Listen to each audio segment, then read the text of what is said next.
ఒక్కసారి మనం గద్దర్ అవార్డ్ జర్నీకి వస్తే మీరు ఏదైనా రఫ్ స్కెచ్ గీసుకొని దాన్ని కరెక్షన్స్ చేసుకొని ఇలా ఎంత టైం తీసుకున్నారు, దాన్ని ఎలా డెవలప్ చేశారు, మీరు చూపిస్తారా మాకు ఏదన్నా? ఇందాక మీరు చెప్పినట్టు అది చెప్పంగానే ఏం గీశారని చెప్పారు కదా, చెప్పంగానే నాకు ఇమ్మీడియట్గా ఒక స్కెచ్ గీసేసా.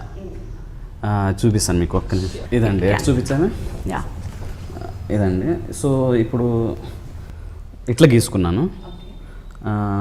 ఇది ఫస్ట్ ఇది గద్దర్ గారి చేతిలో ఉన్న కర్రలాగా ఫస్ట్ కర్ర గీసాను. ఆ కర్ర పైన ఏమో చెయ్యి ఉంటుంది, కింద గజ్జల నుంచి ఫిలిం, ఎందుకంటే ఇది ఫిలిం అవార్డు కాబట్టి ఆ ఫిలిం టర్న్ అయ్యి చెప్పి అది తువాలా మారుతుంది, రెడ్ కలర్ తువాలాగా.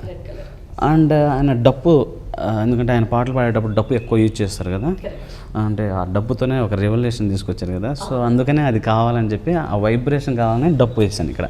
అంటే కర్ర నుంచి చెయ్యి డప్పు పట్టుకున్నట్టు. ఇన్ ప్రాసెస్ నాకు కొన్ని కరెక్షన్లు చెప్పారు.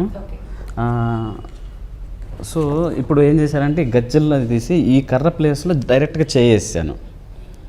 అంటే మళ్ళీ నేను ఇంకో ఆప్షన్ కూడా ఇచ్చాను, చెయ్యితో కూడా చేశాను.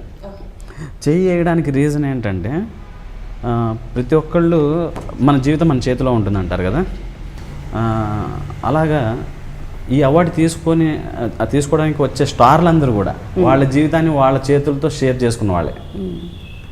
సో దానికి ఇలా బాగుంటుంది. అండ్ అలాగే ఆ గద్దర్ గారి చేతులతో, మాటలతో, పాటతో తీసుకొచ్చిన వైబ్రేషన్ ఏదైతే ఉందో, ఆ రెవల్యూషన్ ఏదైతే ఉందో, సో దానికి గుర్తుగా ఆయన చేయాలనుకున్నాను.